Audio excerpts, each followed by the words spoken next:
이종걸 원내대표님으로부터 그간 여야 협상 관련한 내용을 포함한 모두 발언을 듣도록 하겠습니다.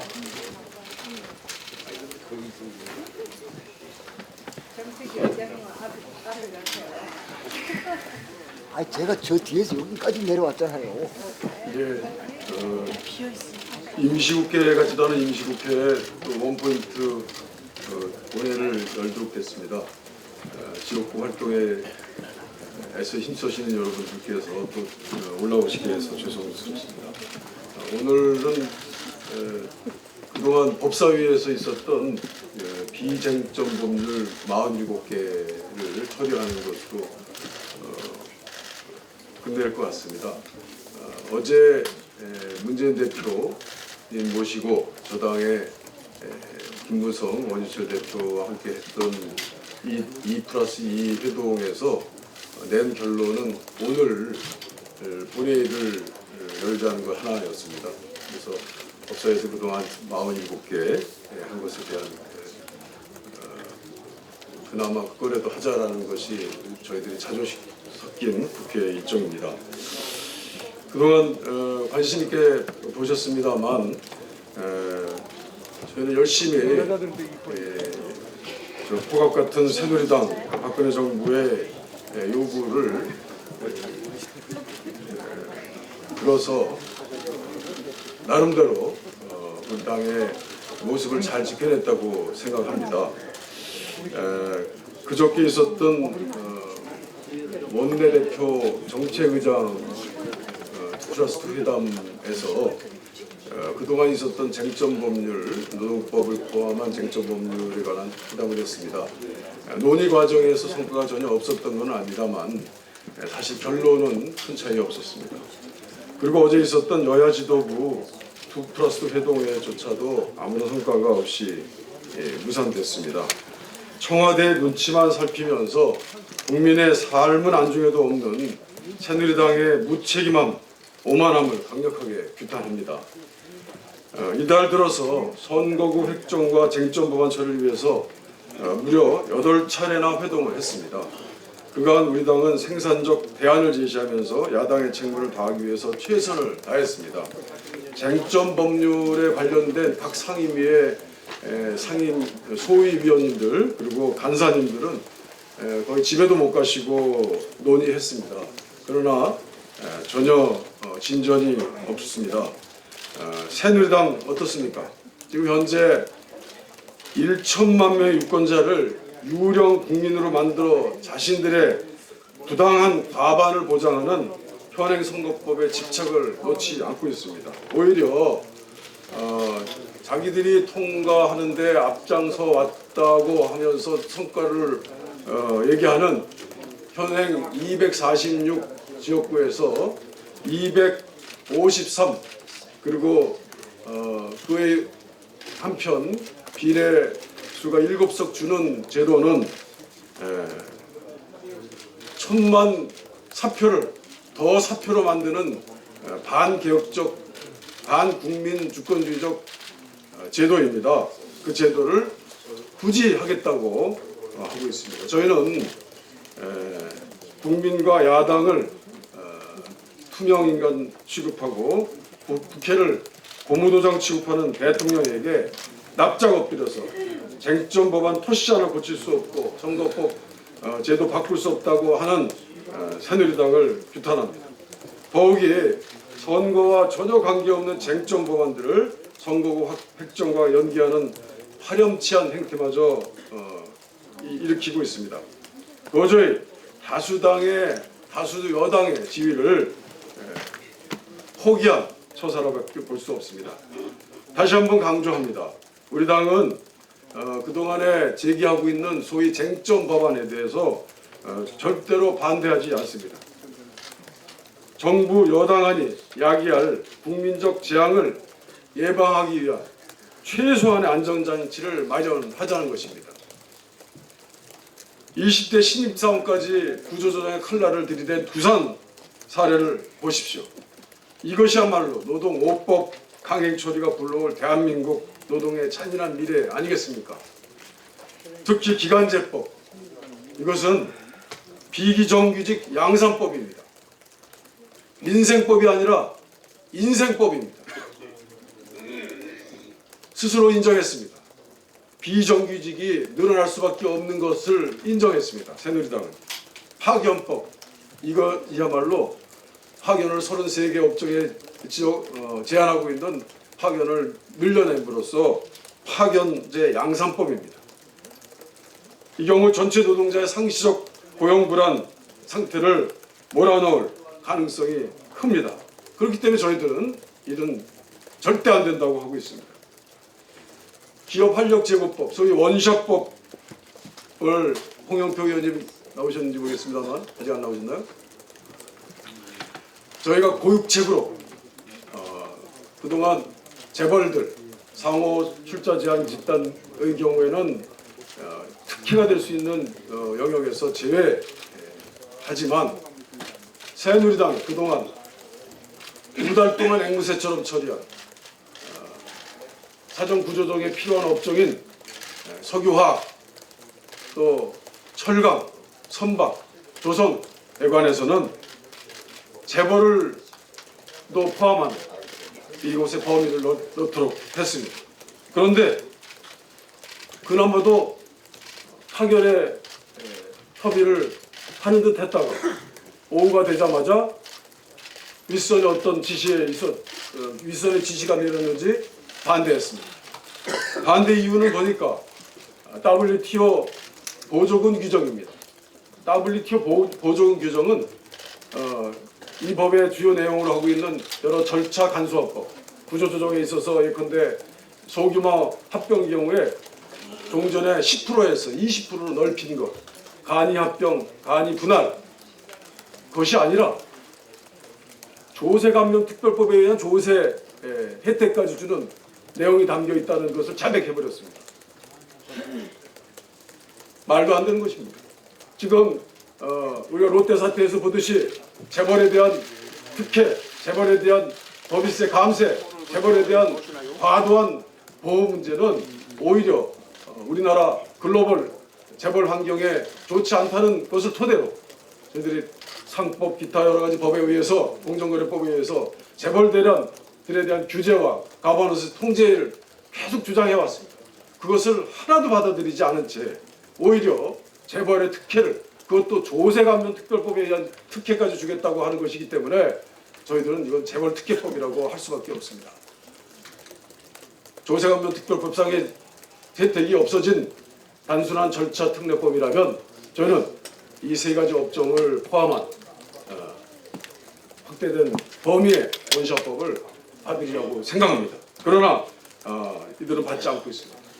이런 내용으로 볼 때 아까 우리 박병석 의원님께서 우려하듯이 실제 이 원샷법이나 또는 서비스 발전 기본법이나 모두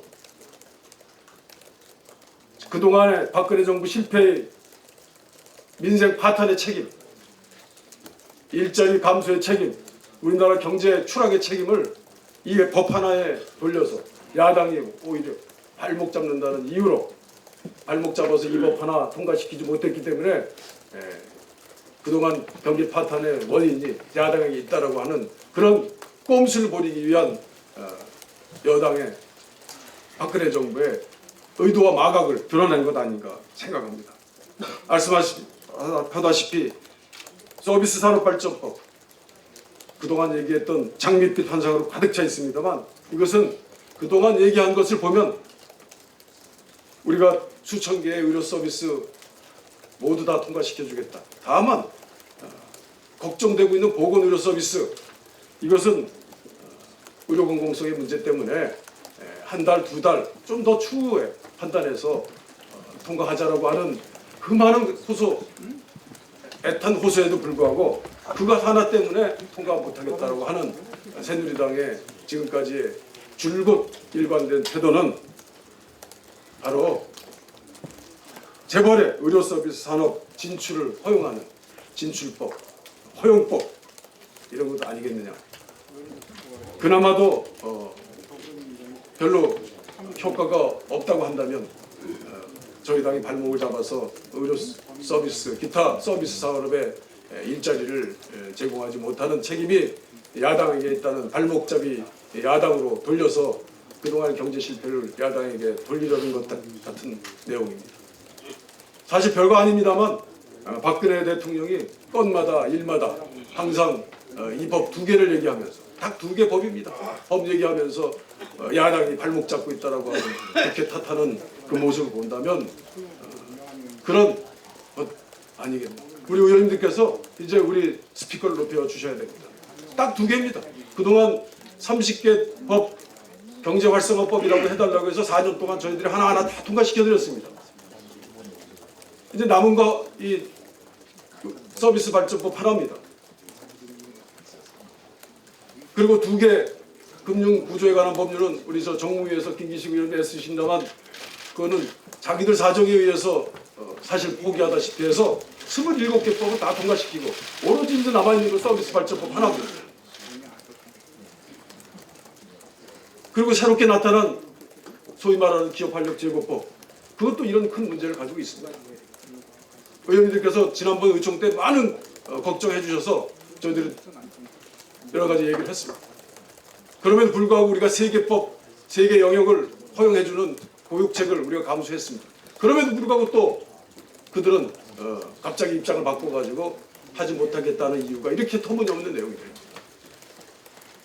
오로지 하려고 하지 않는 것 아닌가. 그래서 그 뜻을, 그 책임을 마치 야당에게 돌리려고 하는 것 아닌가라는 것이 거의 분명해지고 있는 것 같습니다. 사실상 이목기 의장님 오셔서 논의하면서 의견의 접근은 많이 있었습니다. 그러나 결국 통과시키지 않으려고 하는 것은 저희 당이 아니라 저 새누리당이다라는 점을 분명히 말씀드립니다.